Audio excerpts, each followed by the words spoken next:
자, 오늘 분석할 종목은 현대두산인프라코어입니다. 저도 주식을 가지고 있는 투자 중인 회사입니다. 한 2시간 넘게, 한 3시간 된 것 같아요. 한 3시간 동안 이 회사에 대해서 일단 연구를 좀 해봤어요. 연구를 좀 해봤고, 일단 과거는 이 회사가 대우에서 그 다음에 두산으로 넘어갔다가 지금 현재는 현대로 와 있는 상태죠. 예. 그래서 현대 인수 얘기가 나오면서 이제 저도 관심을 가지고 보던 회사고, 지금 투자 중에 있는 회사입니다. 주가는 다 아시겠지만 눌려 있죠. 예. 눌려 있는 이유는 여러 가지가 있겠지만, 예,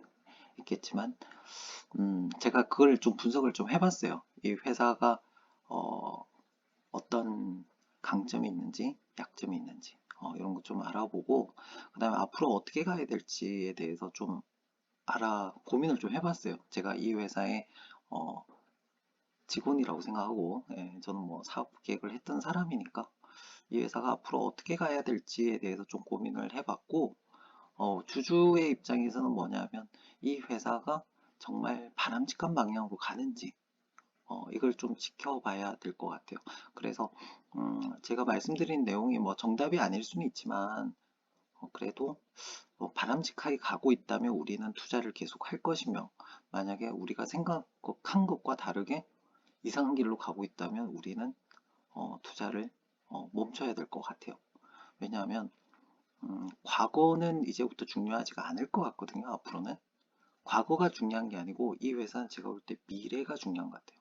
그러니까 지금부터 얘가 어떤 식으로 방향을 잡고 가느냐에 따라서 미래가 굉장히 좋아질 수도 있고 어쩌면 미래가 정말 암울해질 수도 있는 그런 상황인 것 같아요. 그래서 굉장히 중요한 시기에 와 있고, 예, 요거를 좀 알아보면 좋을 것 같아요. 그래서 일단 이 회사의 지금 가장 큰 문제는 뭐냐면 중국의 건설 장비 회사와 경쟁을 해야 되는 상황이에요, 지금 현재. 근데 이제 걔네들은 뭐 저가죠. 저가기 때문에 얘네들하고 경쟁을 해야 되는 상황이야. 그렇다면 걔네들하고 좀 차별화된 뭔가를 만들어내야 되거든요. 이제 그거에 대한 얘기를 좀 제가 할 것 같고, 그 다음에 그 두 번째는 그 엔화가 지금 다들 아시겠지만 엔화가 굉장히 약세요. 예, 굉장히 약세고 저거 최근에 저도 이제 엔화를 뭐 거의 저점을 넘었어요, 사실. 그래서 저도 이제 엔화 매수 중에 있는 상황이고, 엔화가 왜 문제가 되냐면 제가 건설 장비 회사들을 좀 봤는데 일본 기업들이 2, 3위 정도에 있어요. 그렇다면 그리고 겹치는 제품들이 좀 많고 아무래도 좀 그러겠죠. 이유는 지형이 좀 비슷하잖아요, 우리랑. 우리랑 좀 비슷하기 때문에 좀 겹치는 제품들이 있어서 그 제품들이 한국 기업하고 경쟁을 해야 될 것 같아요. 근데 문제는 엔화가 지금 굉장히 약세기 때문에 환율 가지고 일본 제품하고 경쟁하는 건 쉽지가 않을 것 같다. 그리고 두 번째는 뭐냐면 회사 인지도가 좀 차이가 나요. 회사 인지도가 좀 차이가 많이 나서 지금 현대하고 두산하고 지금 합쳤지만 시장 점유율이 한 6위 정도 되거든요. 6위에서 한 7위 정도 되는 것 같고 1위는 미국 기업이에요. 미국 기업이고 2, 3위 정도가 일본에 있기 때문에 아무래도 가격 경쟁으로 이겨야 되는 그런 상황인데 지금 상황으로는 엔화가 워낙 약세이기 때문에 가격 경쟁력으로 싸우기는 쉽지가 않을 것 같다. 이게 이제 지금 현재로서는 위협이 될 것 같아요. 이 회사에. 그 위협이 일단 정리하자면 이제 저가의 중국 제품들 그리고 일본의 이제 인지도가 우리 기업보다 높은 거죠. 걔네들하고 경쟁을 해야 되는데 환율이 좋지가 않고 어, 그리고 중국 애들이 기술 격차가 굉장히 빠르게 이제 따라올 거잖아요. 그게 이제 위협이 되는 거죠. 그래서 이 회사의 지금 현재 당면한 위협은 중국 기업과 일본 기업 이렇게 이 경쟁이 밑에서 그 다음 위에서 이렇게 있는데 중간에 끼어 있는 상태라고 생각하시면 될 것 같고, 그리고 이 회사의 약점이 뭐냐면 제가 그 보고서 이런 거 다 봤거든요. 회사에 있는 거 다 봤는데 어, 현대 두산 인프라코어도 봤고 현대건설 장비 건설기인가요? 네, 거기도 제가 보고서 다 봤어요. 다 봤는데 이제 어떤 내용이 나와 있었냐면 환율의 영향을 많이 받는다. 환율의 영향을 많이 받는데 앞에서 얘기했던 뭐 경쟁사와의 영향이 아니고 얘네들이 부품을 해외에서 수입을 해오더라고요. 해외에서 수입을 해오는데 그게 이제 환율의 영향을 받는 거죠. 아무래도. 네, 환율 영향을 받는 데다가 이제 판매하는 경우는 현금으로 판매하는 경우도 있지만 이제 뭐 할부 형태로 이렇게 판매하는 경우도 있더라고요. 그래서 환율의 영향을 시차 영향을 좀 많이 받는 것 같아요. 그래서 환율에 대한 부분을 굉장히 걱정을 많이 하거든요. 그런 상태고 그래서 이 부분은 이 약점을 없애기 위해 좀 장기적으로 이 부품들을 좀 국산화하는 장기 플랜이 좀 있어줘야 될 것 같아요. 그러니까 회사가 지금은 그러니까 뭐 그 중국하고 일본 기업에 끼어 있고 그 다음에 부품도 수입을 해오는 부품들이 있기 때문에 걔네들이 이제 환율 영향도 받고 있는 거야. 근데 달러가 지금 굉장히 강하잖아요. 역시 마찬가지로 이게 이 회사의 지금 현재 당면한 두 가지 문제라고 생각이 들고요. 그 다음에 이 회사의 기회가 뭘까? 기회가 뭘까? 이걸 좀 고민을 해봤는데 일단은 지금은 시대가 좀 바뀌고 있어요. 예전에는 뭐 글로벌 사회라 그래가지고 예, 이제 자원을 어딘가에서 사와서 싸게 사와서 이제 그걸로 만들었잖아요. 근데 코로나나 지금 러시아, 우크라이나 전쟁으로 인해서 자원을 이제 자국에서 그러니까 자신의 나라에서 얻을 수 있는 지역의 자원을 가지고 있어야 된다. 라는 생각이 이제 음, 확산되고 있는 거거든요. 그렇기 때문에 기존에는 굳이 개발할 필요가 없었던 자원들을 개발할 가능성이 높아요. 그리고 원자재 가격이 워낙 높잖아요, 지금. 그렇기 때문에 지금 자원 개발에 대한 어떤 그런 니즈가, 그러니까 요구가 굉장히 커지고 있는 상황. 그렇다면 이 건설 장비 같은 경우에는 건설이나 뭐 자원, 광산 이런 데 많이 쓰거든요, 사실. 그리고 우리가 가지고 있는 장비들이 어, 뭐 굴삭기나 이런 데 굉장히 강하기 때문에 그래서 이런 부분에서 일단은 기회가 될 수 있다. 자원 개발, 그 다음에 미국에서 또 인프라 사업 한다 그러고, 그리고 경제가 굉장히 어려워지면 이제 대부분의 나라들이 생각하는 그 경기를 부양하는 사업은 건설 사업이에요. 그래서 이제 한국은 잘 모르겠지만 이제 미국 쪽이나 일본도 굉장히 노후화되어 있거든요, 사실. 미국도 굉장히 노후화되어 있고, 네, 그렇기 때문에 유럽 등 이제 선진국들이 거의 뭐 도시가 만들어진 게 거의 3, 40년이 넘어가고 있기 때문에 얘네들이 인프라 사업 쪽에서 투자할 가능성이 굉장히 높아요. 그래서 이게 기회가 되는 거고, 그리고 이제 어, 그 최근까지 이제 기대를 좀 모았던 부분이거든요. 건설이나 건설 장비 쪽이 어느 쪽에서 이제 기대가 좀 모였었냐면 인도 시장이요.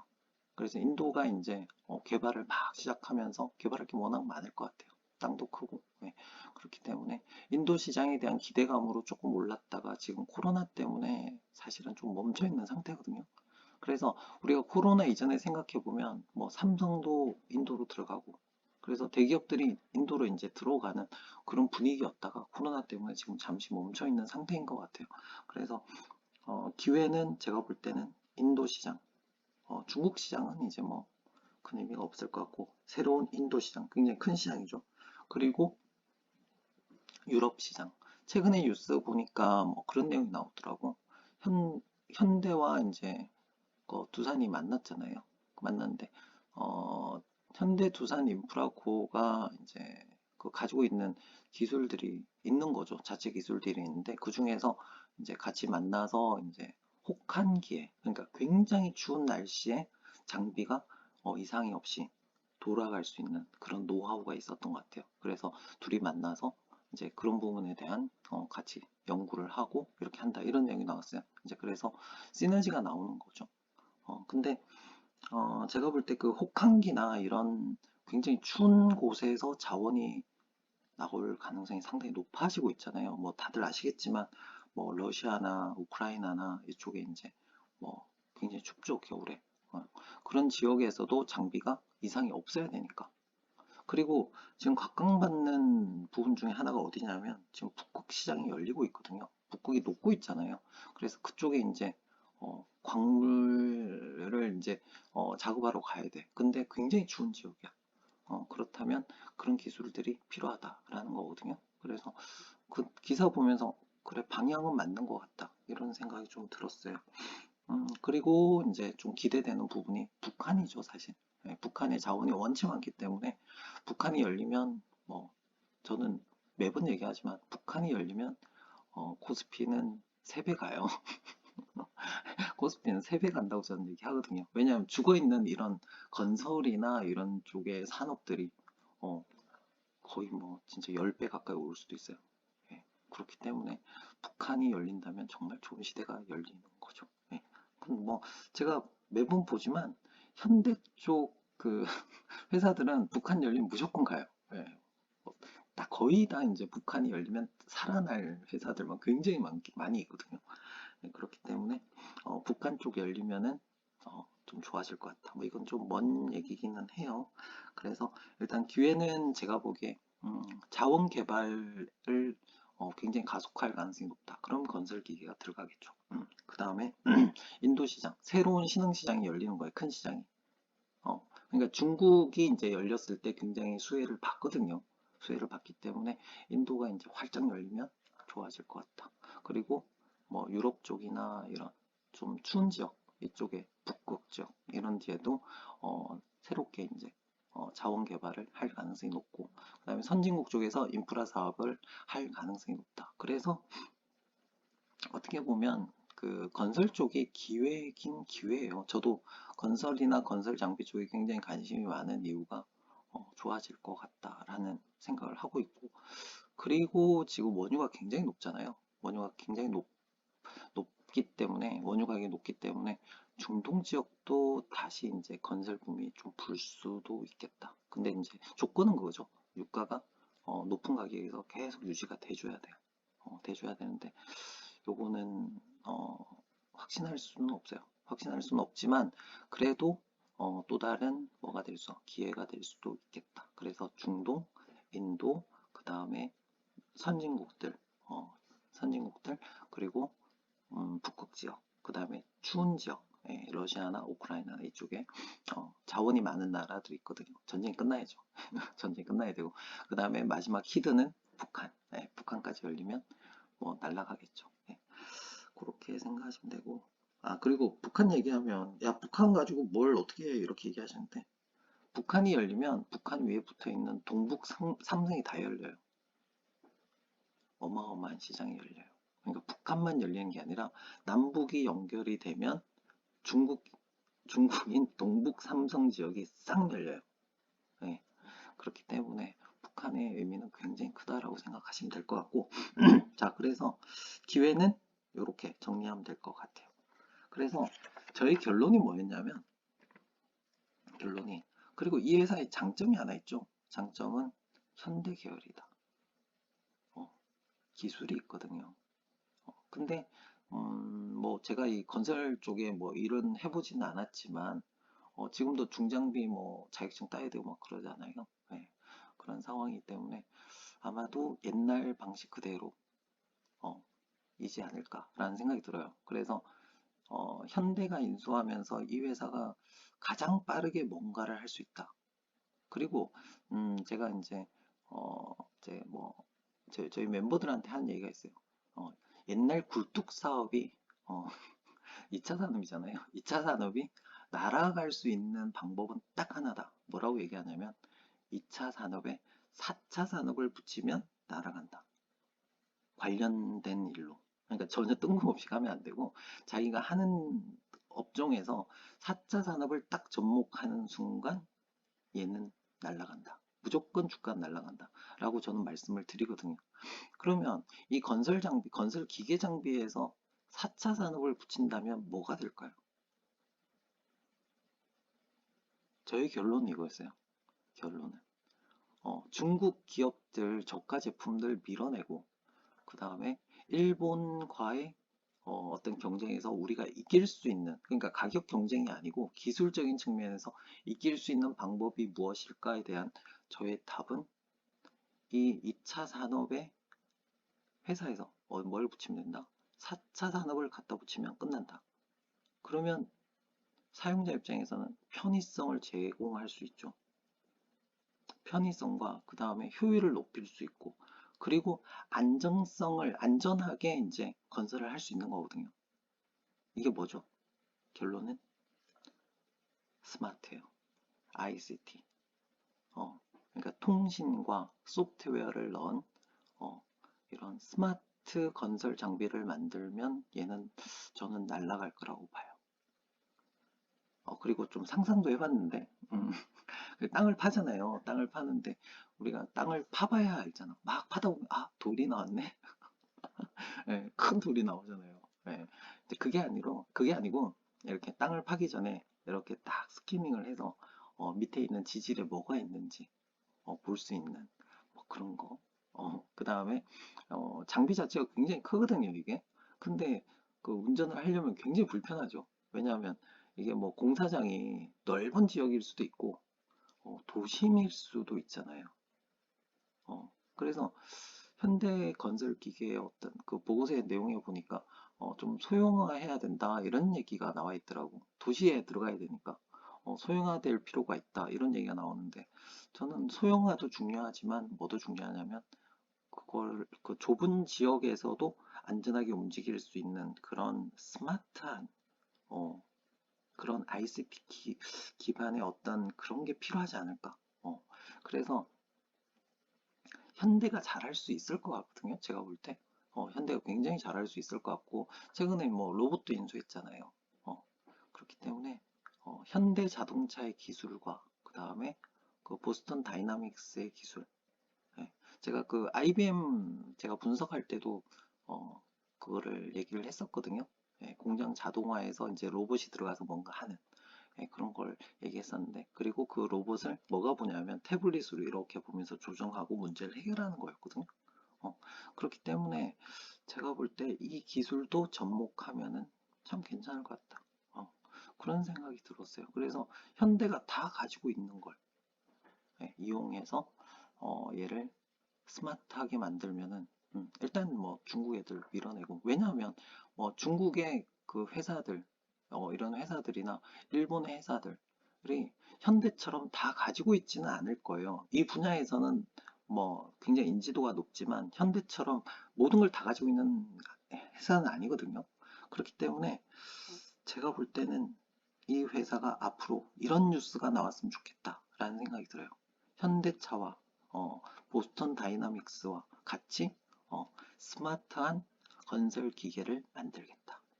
개발 중에 있다. 이런 기사가 딱 나오면 얘는 무조건 날아갈 거라고 저는 생각해요. 네, 제가 기대하는 건 이 회사를 제가 지금 분석을 하고 나온 결론이기도 하고 제가 이 회사에 기대를 걸고 주식을 샀던 이유도 뭐였냐면 보스턴 다이나믹스를 인수했다는 얘기를 듣고 이 회사를 산 거예요. 현대가 인수해? 그렇다면 이거 사야겠다. 라고 생각을 했었거든요. 그래서 현대가 할 수 있는 뭔가를 하면은 좋을 것 같다. 라는 게 제 개인적인 주주로서의 바람. 그게 이 회사가 단기적으로나 장기적으로나 좋을 것 같다. 라는 생각이 들고 그리고 이제 두 번째가 뭐냐면 국내 시장은 이제 거의 포화 상태가 아닌가 싶어요. 제 생각에. 그러니까 국내 시장만 놓고 보면은 이 회사가 주가가 그렇게 올라갈 게 없어요. 어, 그래서 이제 이 회사 투자하시는 분들은 뭐 한국에 무슨 아파트를 다 뭐 어디 뭐 현대에서 수주하고 이러면 이 주가도 막 오를 거고 이렇게 생각하시겠지만 실제로는 뭐냐면 이 회사의 장기 주가를 보면은 국내 부동산하고는 전혀 관련이 없어요. 큰 의미가 없다는 얘기예요, 제 얘기는. 어, 그렇기 때문에 그거보다는 해외 쪽으로 이제 나가야 되거든요. 기술적으로 무장을 하고, 그리고 제가 볼 때 중요한 거는 뭐냐면, 우리 장비들이 제 생각에 그럴 것 같아요. 우리 장비들이 한국의 지형에 맞게 만들어져 있을 가능성이 상당히 높아요. 근데 지형은 다 다르잖아요. 유럽 다르고 북극 다르고 뭐 미국 다르고 다 다르잖아요. 어, 그리고 그 지역에 있는 건설 장비들은 그 지역에 맞게 아마 만들어져 있을 거예요. 그래서 제가 좀 생각하는 건 뭐냐면 해외 사업을 해야 돼요. 해외 사업을 해야만 이 회사의 주가는 날아가요. 국내 사업으로는 주가가 올라가지 못해요. 그렇기 때문에 해외 사업을 하는 데 있어서 현지화를 좀 해야 될 것 같다. 어, 그래서 뭐 지질 연구도 좀 하고, 어, 그 나라에 어떤 지질인지, 그리고 어떤 환경인지, 그리고 얘가, 이 장비가 그 지형에 맞는지, 그래서 좀 현지화가 필요하지 않을까라는 생각이 굉장히 많이 들어요. 그래서 여기에 대한 수출을 위해서 필요한, 그냥 수출을 가서 뭐 마케팅을 하고 뭐 이런 것도 중요하겠지만 제품 자체가 그 지역에 있는 사람들이 썼을 때, 와, 이거 좋다. 당장에 바꾸고 싶다. 라는 생각이 들 수 있도록 현지화에 대한, 그러니까 그 지역의 지질에 대한 연구도 좀 필요할 것 같고, 그 다음에 거기서 사용하는 사람들의 어떤 성향이나 원하는 요구사항이나 이런 것들도 조금 조사를 해줘야 되지 않을까. 이게 우선적으로 되고 난 뒤에야 그 다음에 유럽 시장이든 미국 시장이든 어디든 갈 수 있지 않을까. 저는 그런 생각이 들어요. 그래서 국내에만 머물러 있던 이 제품군들을 조금 해외에 맞게 현지화시키는 그런 작업이 굉장히 중요하지 않을까. 예, 그런 생각이 듭니다. 네. 뭐 현대자동차가 뭐 일본 들어가서 맨날 지고 있잖아요. 예, 그거는 제가 보기에 현지화를 하지 못하는 거죠.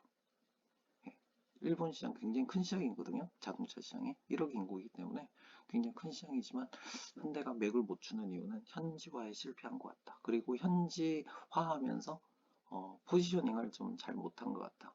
라는 얘기가 나오더라고요. 그래서 역시 마찬가지로 건설 장비 같은 경우에도 제가 볼 때는 굉장히 현지화가 굉장히 중요할 것 같아요. 지질이 다 다르니까. 어, 그래서 요거 하면 좋을 것 같고, 그 다음에 마지막으로 이제 환율 위험이 뭐 있어서 뭐 환율에 대해서 해지를 하고 있다 뭐 이런 얘기들 나와 있긴 한데, 그거보다는 부품이 국산화가 되는 게 중요하겠죠. 그래서 좀 유망한 중소기업들 좀 육성하고, 이런 게 좀 중요하지 않을까. 그런 생각이 좀 듭니다. 자, 그래서, 굉장히 준비 많이 한 것 같아요. 그러니까 보고서 다 보고 뉴스 검색 다 한 거예요. 다 해서 이제 이 회사의 위협이 뭔가? 위협은 중국 기업과 일본 기업. 중국 기업은 저가고 일본 기업은 환율. 엔화가 너무 약해. 지금 이 두 개의 문제가 있는 것 같고요. 그 다음에 약점은 어, 부품을 수입하고 있다. 그래서 국산화가 좀 필요하지 않을까 장기적으로. 예, 이런 준비를 좀 협력사들을 좀 키우는 그런 것도 괜찮지 않을까 이런 생각이 들고, 그리고 인지 그 해외에서 이제 순위가 굉장히 딸려요. 순위가 굉장히 딸리기 때문에 우리가 뭐 두 개의 회사를 뭐 합쳐도 뭐 점유율이 거의 6등, 7등 요 정도밖에 안 되거든요. 예, 그래서 미국 기업이나 1등은 미국이에요. 미국 기업과 일본 기업과 경쟁을 해야 되는 그런 상황이기 때문에 그 다음에 인지도가 낮은 거는 제가 볼 때는 어, 기술력으로 가야 될까? 우리가 그러니까 현대가 잘할 수 있는 기술력으로 가는 게 맞는 것 같아요. 예, 그래서 현대가 다 가지고 있잖아요, 사실. 그래서 시너지를 좀 진짜 뭐 현대 두산 인프라코어와 현대 기계 그 시너지가 아니고, 예, 현대 인프라코어와 그 다음에 현대 자동차의 시너지, 그리고 현대 두산 인프라코어와 그 다음에 누구 어, 보스턴 다이나믹스와의 어떤 시너지 이런 것들을 좀 기대하는 게 좋을 것 같다라는 생각이 들어요. 이게 가장 현대가 잘할 수 있는 게 아닌가 그런 생각이 듭니다. 그렇게 하겠다고만 해도 주가는 날아간다니까요. 네, 그렇게 하겠다라고 발표만 해도 어, 그렇게 갈 것 같고, 네, 그렇습니다. 그리고 기회는 뭐 있는 것 같아요. 제가 볼 때. 왜냐하면 이게 그리고 아까 제가 스마트 얘기를 했잖아요. 이제 스마트를 가게 되면 좋은 점이 또 하나 있어. 뭐가 있냐면 지금 인건비가 너무 높잖아요. 인건비가 너무 높고 이제 산업 현장에 투입되는 연령층이 굉장히 높잖아요. 왜냐하면 젊은 사람들이 이제 좀 기피하는 그런 업종이기 때문에 그래서 그 부분을 해결하기 위해서는 뭐 자동화가 굉장히 중요할 것 같거든요. 그래서 숙련된 분이 아니어도 자동으로 할 수 있는 그런 거. 네, 그 다음에 뭐 지지를 미리 알 수 있는 그런 거 좀 어떻게 안 되나 이런 생각이 좀 들고, 그 다음에 자원 개발을 가속할 것 같다. 그건 뭐 예측되는 거고요. 그 다음에 인프라 사업, 선진국들 거의 다 지금 노후화돼 있어요. 뉴욕에 뭐 지하철 가면 뭐 그 거의 100년 가까이 된 곳이잖아요. 그래서 도시도 거의 뭐 다 썩어가고 바꿀 때가 되긴 한 거예요. 그러니까 뭐 미국도 그렇고 일본도 그렇고 한국 서울도 마찬가지고. 그래서 이런 인프라 사업들, 경기가 안 좋아지면 인프라 사업으로 경기를 살릴 가능성이 높다. 그래서 가능성이 있는 거죠. 그리고 신흥시장인 인도시장, 이게 열리려고 하다가 코로나 때문에 막힌 거거든요. 그래서 이 시장이 코로나 끝나면 다시 인도시장이 열릴 것이다. 그리고 우리가 알지 못했던 북극 지역, 추운 지역들, 그리고 아주 뭐 대박 날 게 이제 북한이거든요. 북한이 열리면 중국의 동북 삼성까지 싹 다 열리면서 엄청난 시너지가 날 수도 있겠다. 지금은 뭐 북한 자원을 거의 중국이 다 중국이 다 개발하고 있는 거잖아요. 그래서 이걸 우리가 참 해주면 좋을 것 같다 이런 생각이 들어서 기회는 제가 볼 때 장기적으로는 있는 것 같아요. 그리고 그 유가가 굉장히 높기 때문에, 유가가 지금 높은 상태가 유지되면 또 그 중동 특수, 중동 건설 붐이 다시 불 수도 있겠다.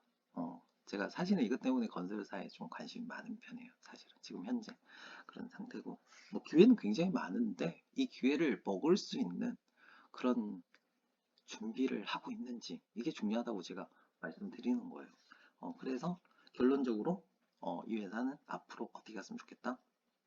가격 경쟁에서 이기고 환율 경쟁에서 이길 수 있는 방법은 제가 볼 때는 현대가 가진 기술들을 시너지를 내야 된다라고 얘기하는 거예요. 그래서 ICT 스마트 건설 기계를 만들면 될 것 같다.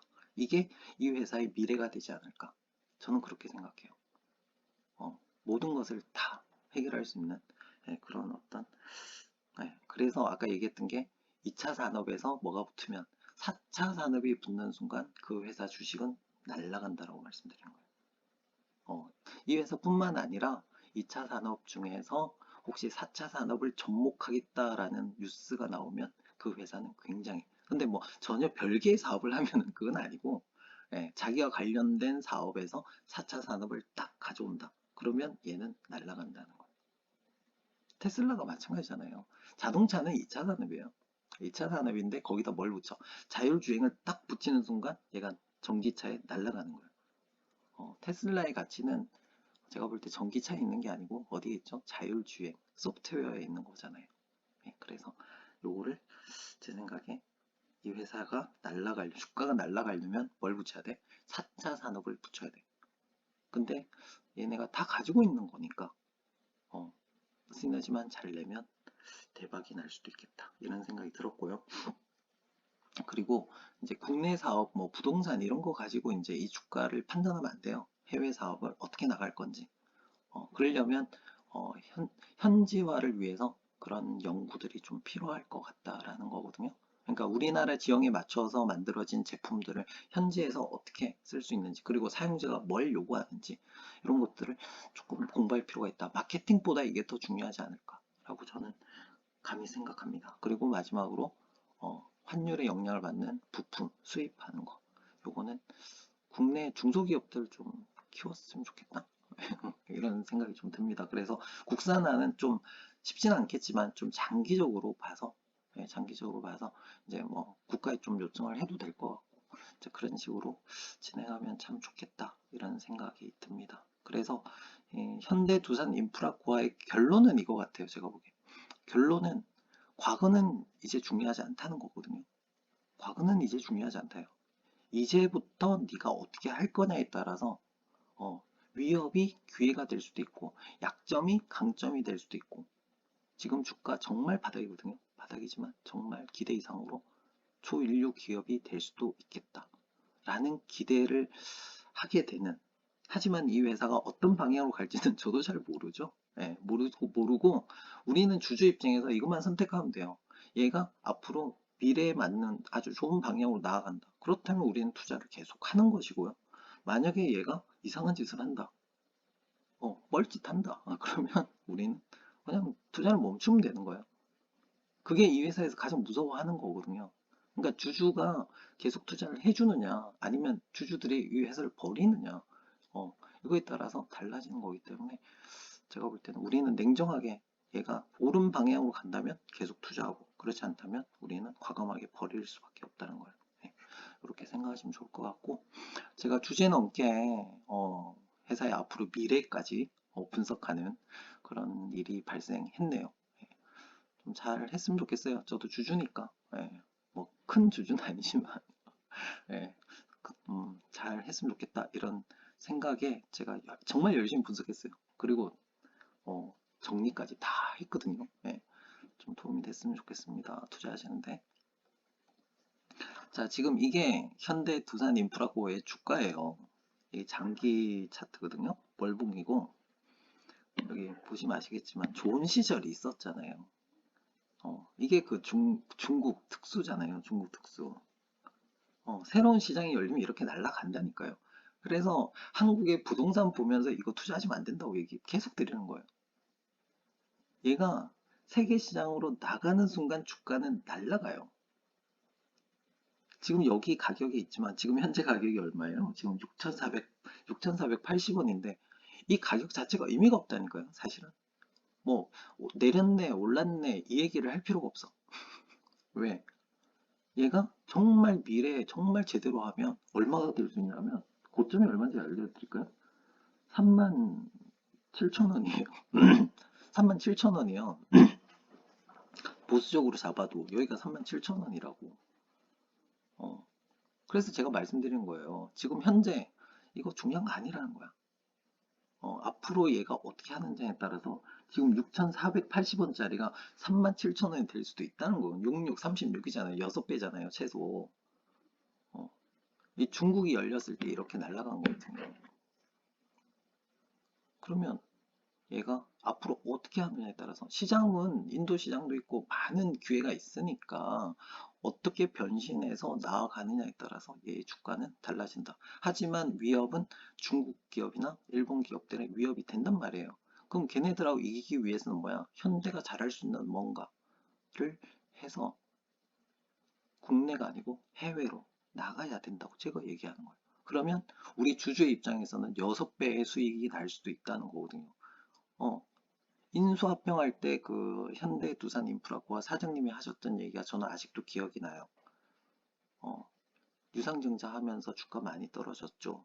어, 향후 몇 년 안에는 배당을 줄 수 있는 좋은 회사를 만들겠다라고 얘기하셨거든요. 저도 그걸 기대하는 거예요. 배당을 줄 수 있는 좋은 기업이 되겠다. 배당을 줄 수 있다는 얘기는 수익이 많이 올라야만 줄 수 있는 거예요. 음, 그래서 제가 기대하는 거는 역시 국내가 아니고 해외다. 그리고 지금 현대가 가지고 있는 많은 것을 활용하면 충분히 경쟁력 있게 우리 잘 될 수도 있을 것 같다 라는 기대를 하는 거예요. 그래서 지금 분석은 했는데 여기 보세요. 이게 무슨 의미가 있겠어요. 지금 현재 가격이 얼마인지가 무슨 의미가 있냐는 얘기야. 그래도 분석은 할게요. 지금 현재 뭐냐면 지금 현재 가격이 7,275원. 여기거든요. 예. 자, 여기 딱 걸려 있어요. 그리고 다음에 이 녹색 박스권 안으로 들어가면 8,210원이에요. 7,270원에서 올라가면 8,210원. 이게 단기 고점이 될 것 같고요. 그 다음에 내려갔을 경우에 4,075원. 어마어마하죠. 별거 아니지만. 이 박스권 되게 작아 보이지만 금액 차이 엄청나잖아요. 왜냐하면 이게 원체 많이 올랐던 가격이라 지금 여기서 움직이는 거는 티도 안 나는 거예요. 눌려버린 거거든요.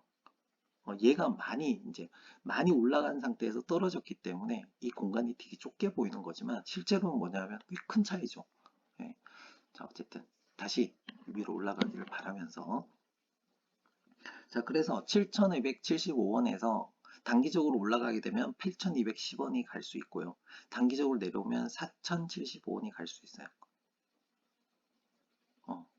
4,075원이 내려오면 추가 매수하시면 될 것 같고요. 간 적이 몇 번 없어요, 사실. 간다면 사야죠. 이건 사야 돼요. 4,075원이 오면 사야 되고, 지금 현재 이걸 살 거냐 말 거냐를 고민을 해야 돼요. 왜냐하면 지금 건설 경기가 살짝 꿈틀거리기 시작했거든요, 사실. 살짝 꿈틀거리는 것 같아요. 해외 쪽에서 꿈틀꿈틀 하는 게, 이제 선박 쪽은 조금씩 나오잖아요. 이제 건설 쪽이 이제 꿈틀꿈틀 하는 느낌이라서, 예, 고민을 좀 해야 되는 가격대이기는 해요, 지금. 지금 살 거냐, 기다릴 거냐, 고민을 좀 해야 되는 상황이에요. 베팅을 해야 돼요. 지금 살 거냐, 기다릴 거냐, 고민을 좀 하셔야 될 것 같고, 단기 고점은 8,210원. 그 다음 고점은 1,500원. 예. 이 회사가 변화가 없다면 1,500원이 고점이 될 수도 있어요. 안타깝게도. 근데 이 회사가 정말 제가 얘기한 것처럼 정말 멋있는 회사로 변신을 한다면 12,500원이나 15,000원이나 이런 가격 따위도 사실은 의미가 없어요. 예, 날아갈 수 있으니까. 제가 볼 때는 건설사나 건설 관련주들은 기회가 오고 있다라고 저는 생각하거든요.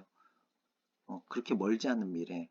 그래서 그 기회를 잡을 수 있는 준비가 지금부터 해야 되지 않을까 그런 생각이 들어서, 투자하는 주주 입장에서는 15,000원에 팔려고 제가 산 건 아니에요.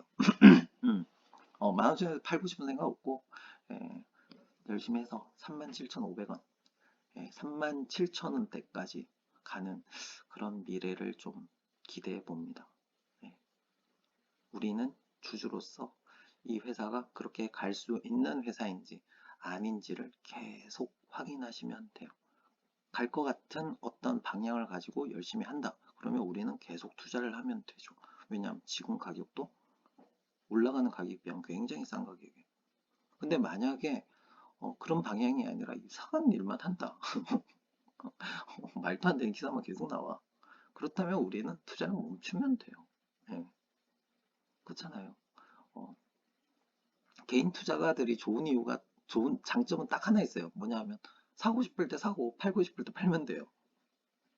그게 개인 투자자들의 가장 큰 장점이에요. 근데 기관 투자가들은 자기 마음대로 할 수도 없고, 예, 안 사도 되는데 살 수 없는 가격인데도 얘네도 어쩔 수 없이 사야 되는 경우도 있고, 예, 못 파는 경우도 있고 그러잖아요. 예, 뭐 비중도 어느 정도 맞춰야 되고 뭐 이런 것들이 있잖아요, 걔네들이. 왜냐하면 그걸 정해놓고 고객들을 받았기 때문에. 하지만 우리 개인 투자가들은 그런 게 없단 말이에요. 이 회사가 정말 좋은 회사로 갈 것 같다. 그러면 투자하는 거고. 만약에 봤더니 이 회사가 전혀 내가 생각하지, 기대하지 않았던 방향으로 이상한 짓을 하고 있다. 그러면 팔면 되거든요, 우리는. 그 개인 투자가 좋은 점이 딱 그거예요. 우리 마음대로 결정을 할 수 있다는 거고, 그래서 제가 볼 때는 이 회사는, 네, 현대두산 인프라코어는, 잘하면 대박이 날 수도 있고, 만약에 변화하지 못하면 그냥 그런 회사가 되면서 중국에 밀리고 일본에 까이고, 예, 그런 상황이 될 수도 있겠다라는 생각이 좀 듭니다. 그래서 주주 입장에서 좀 좋은 방향으로 갔으면 좋겠다라는 생각에서 이렇게 마무리하면 될 것 같고, 가격은, 네, 지금 7,275원 요거 넘어가는지 보시면 되고요. 그 다음에 4,075원 내려가면 무조건 사는 게 좋겠죠. 저는 살 거예요. 저는 살 거예요. 그 다음에 8,210원 얘를 넘어가는지 확인하시면 될 것 같고, 이 위에 고점들 중에서 얘가 어떤 방향성을 가지고 가는지에 따라서 고점 3개 중에서 정리하시든지, 아니면 얘가 정말 바람직한 모습으로 가고 있고 정말 괜찮아질 것 같다 라는 판단했으면 우리가 기대하는 37,000원, 36,000원까지도 한번 장기적으로 가져가는 것도 괜찮을 것 같다. 그래서 결론은 뭐냐면 어떻게 하느냐에 따라서 잘 보고 판단하시면 될 것 같아요. 그리고 그 기준이 되는 거는 제가 다 말씀을 드렸거든요. 어떤 식으로 얘가 기사가 나오는지 확인하세요. 아, 그래? 제대로 가네? 오케이. 가겠구나. 이상한, 왜 뭐하지? 얘 지금 뭐 이런 느낌이 들면 그 고점 3개 중에서 하나 나오시면 될 것 같아요. 자, 어쨌든 현대두산 인프라코어요. 정말 어려웠어요. 사실은 이렇게 정리하는 게 너무 어려워요. 솔직히 말하면. 네, 자료 다 보고 나서 자료를 이렇게 다 올렸다가 다 지워요. 이번에도 그랬어요. 어, 한 8개 정도 자료를 다 붙였다가 다 지워. 그런 다음에 이걸 제가 정리를 한 거예요. 머릿속으로. 모든 자료를 정리해가지고, 아, 그래? 그럼 이건 이거야? 그렇다면 얘가 앞으로 가려면 이거야? 아, 그래? 그렇다면 이 포인트를 가지고 봐야겠다. 라고 해서 이제 제가 정리한 거거든요. 예. 어쨌든, 그렇습니다. 뭐, 괜찮은, 괜찮은 분석이 아니었을까? 그렇게 생각이 듭니다. 자, 열심히 분석했고요. 우리가 원하는 방향으로 멋있게 도약하는 회사가 됐으면 하는 바람으로 분석은 마무리하겠습니다. 도움이 조금이라도 되셨다면 구독, 좋아요, 그리고 응원 댓글 올려주세요. 노력했으니까. 그래, 너 좀 틀렸다, 이거는. 하지만 그래도 노력은 내가 참 높이 산다. 뭐 이런 댓글도 괜찮습니다. 네. 어쨌든 열심히 분석했고, 많이 응원해주세요. 열심히 할게요. 네. 자, 오늘 분석은 여기까지 하겠습니다. 현대 두산 인프라코어였습니다. 감사합니다.